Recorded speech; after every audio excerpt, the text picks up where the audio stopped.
Hi friends, welcome to మనదీపు kitchen. ఈరోజు మనం రెస్టారెంట్ స్టైల్లో బటర్ చికెన్ని ఇంట్లోనే పర్ఫెక్ట్గా ఎలా ప్రిపేర్ చేసుకోవాలో చూద్దాం. మనం రెగ్యులర్గా చేసుకునే చికెన్ కాకుండా అప్పుడప్పుడు ఇలా బటర్ చికెన్ చేసుకుంటే రైస్లోకి, చపాతీ, పుల్కా దేనిలోకైనా సరే చాలా టేస్టీగా ఉంటుంది. వీడియో మొత్తం చూసిన తర్వాత నచ్చినట్లయితే లైక్ చేసి మనదీపు కిచెన్ ఛానల్ని సబ్స్క్రైబ్ చేయండి. ఇప్పుడు బటర్ చికెన్ ఎలా ప్రిపేర్ చేసుకోవాలో చూద్దాం. దానికోసం ముందుగా హాఫ్ కేజీ చికెన్ తీసుకొని కొద్దిగా ఉప్పు, పసుపు వేసి నీట్గా క్లీన్ చేసుకోవాలి. ఈ విధంగా క్లీన్ చేయడం వలన చికెన్ సాఫ్ట్గా అవుతుంది. దీనిలో 4 టేబుల్ స్పూన్ల పెరుగు అంటే హాఫ్ కప్ పెరుగు, 1 table spoon salt, 1.5 table spoon కారం,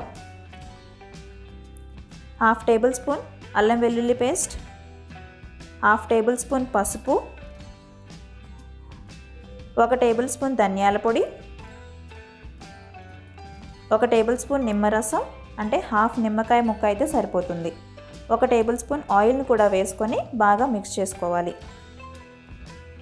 మనం వేసిన మసాలాలన్నీ చికెన్కి పట్టే విధంగా బాగా మిక్స్ చేసుకోవాలి.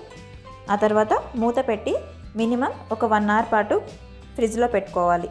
ఈ విధంగా పెట్టుకోవడం వలన చికెన్కి మసాలా మొత్తం బాగా పడుతుంది. ఈలోగా మనం చికెన్లోకి గ్రేవీని ప్రిపేర్ చేసుకుందాం. దానికోసం స్టవ్ పైన ఒక పాన్ పెట్టుకొని దీనిలో 3 టేబుల్ స్పూన్ల బటర్ని యాడ్ చేసుకోవాలి.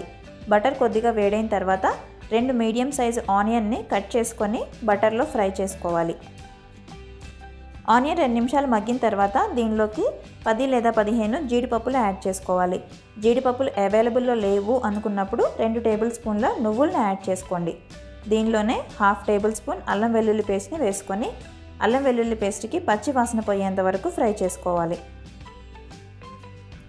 ఇప్పుడు దీనిలో ఒక పెద్ద సైజు టమాటా కానీ లేదంటే చిన్న సైజువి 2 టమాటాలని ఈ విధంగా చిన్న ముక్కలుగా కట్ చేసుకొని యాడ్ చేసుకోవాలి. టమాటాలను 2 నిమిషాలు మగ్గించుకుంటే దీనిలో పచ్చి వాసన అంతా పోతుంది. ఆ తర్వాత దీనిలోకి 1 టేబుల్ స్పూన్ సాల్ట్ని యాడ్ చేసుకోవాలి. సాల్ట్ మనం ఆల్రెడీ చికెన్లో యాడ్ చేసాం కాబట్టి చూసి యాడ్ చేసుకోవాలి. దీనిలోనే 1 టేబుల్ స్పూన్ కారం, కొద్దిగా పుదీనా, కొద్దిగా కట్ చేసిన కొత్తిమీరను కూడా యాడ్ చేసుకోవాలి. ఇవన్నీ కలిసే విధంగా ఒకసారి మిక్స్ చేసుకొని మూత పెట్టి స్టవ్ని లో ఫ్లేమ్లో ఉంచుకొని 10 నుంచి 15 నిమిషాల పాటు ఈ విధంగా 2 నిమిషాలకు ఒకసారి మిక్స్ చేసుకుంటూ ఉడికించుకోవాలి. 10 నిమిషాల తర్వాత టమాటా మగ్గి మెత్తగా సాఫ్ట్గా అవుతుంది. ఇప్పుడు స్టవ్ ఆఫ్ చేసుకొని కంప్లీట్గా చల్లారిన తర్వాత మిక్సీ జార్లోకి యాడ్ చేసుకొని మెత్తగా పేస్ట్ లాగా గ్రైండ్ చేసుకోవాలి. దీనిలో వాటర్ యాడ్ చేయాల్సిన అవసరం లేదు. ఒకవేళ అవసరమైతే 1 లేదా 2 టేబుల్ స్పూన్ల వాటర్ని యాడ్ చేసుకొని పేస్ట్ చేసుకోండి. 1 అవర్ తర్వాత చికెన్ని బయటికి తీసి స్టవ్ పైన బాండీ పెట్టుకోవాలి. దీనిలో 4 టేబుల్ స్పూన్ల ఆయిల్ని, 1 టేబుల్ స్పూన్ బటర్ని యాడ్ చేసుకోవాలి. ఇప్పుడు దీనిలో ముందుగా మనం కలిపి పక్కన పెట్టుకున్న చికెన్ని యాడ్ చేసుకోవాలి. ఒకసారి మిక్స్ చేసుకొని బాండీ మొత్తానికి చికెన్ని ఈ విధంగా సర్దుకొని మూత పెట్టి స్టవ్ని లో ఫ్లేమ్లో ఉంచుకొని 10 నిమిషాల పాటు ఉడికించుకోవాలి. చికెన్ అడుగంటకుండా ఉండడం కోసం ప్రతి 2 నిమిషాలకు ఒకసారి ఈ విధంగా మూత తీసి గరిటెతో మిక్స్ చేసుకోవాలి. స్టవ్ని లో ఫ్లేమ్లో పెట్టుకొని ఉడికించుకుంటున్నాం కాబట్టి చికెన్లో ఉన్న వాటర్ మొత్తం బయటకు వచ్చి ఈ విధంగా ఉడుకుతుంది. చికెన్లో ఉన్న వాటర్ మొత్తం ఇంకిపోయి ఓన్లీ గ్రేవీ ఉండేంత వరకు ఉడికించుకోవాలి.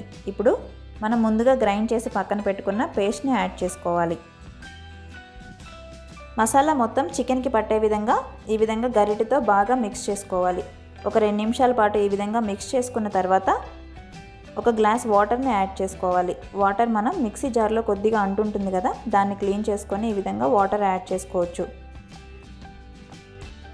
వాటర్ యాడ్ చేసిన తర్వాత మళ్ళొకసారి మిక్స్ చేసుకొని స్టవ్ని మీడియం ఫ్లేమ్లో పెట్టుకొని మళ్ళొక 5 నిమిషాల పాటు మూత పెట్టి ఉడికించుకోవాలి. ఆ తర్వాత మూత తీసి హాఫ్ టేబుల్ స్పూన్ మసాలా పౌడర్ని యాడ్ చేసుకోవాలి. దీనిలోనే పైనుంచి కొద్దిగా కొత్తిమీరని కట్ చేసుకొని ఈ విధంగా యాడ్ చేసుకోవాలి. మళ్ళొకసారి మిక్స్ చేసుకొని మూత పెట్టి మళ్ళొక 2 నిమిషాల పాటు ఉడికించుకోవాలి. స్టవ్ని లో ఫ్లేమ్లో పెట్టుకొని ఈ విధంగా ఆయిల్ పైకి తేలేంత వరకు ఉడికించుకుంటే సరిపోతుంది. చూడండి, ఎంతో చక్కగా ఆయిల్ పైకి తేలింది కదా. ఇప్పుడు స్టవ్ ఆఫ్ చేసుకుంటే సరిపోతుంది. ఇంతేనండి, రెస్టారెంట్ స్టైల్లో బటర్ చికెన్ రెడీ అయిపోయింది. చూడండి, చూస్తుంటేనే నోరూరిపోయే విధంగా, అలాగే చాలా అంటే చాలా టేస్టీగా, గ్రేవీగా పీసెస్ సాఫ్ట్గా భలే ఉంటుందండి. చపాతీ, రైస్, పుల్కా దేనిలోకైనా సరే బాగా సెట్ అవుతుంది. రెగ్యులర్గా చేసుకునే చికెన్ కాకుండా ఒకసారి ఈ విధంగా ట్రై చేసి చూడండి. ట్రై చేసి మీకు ఎలా కుదిరిందో కామెంట్స్ రూపంలో మాకు తెలియచేయండి. అలాగే వీడియో నచ్చినట్లయితే లైక్ చేసి మనదీపు కిచెన్ ఛానల్ని సబ్స్క్రైబ్ చేయడం మర్చిపోకండి. Thank you.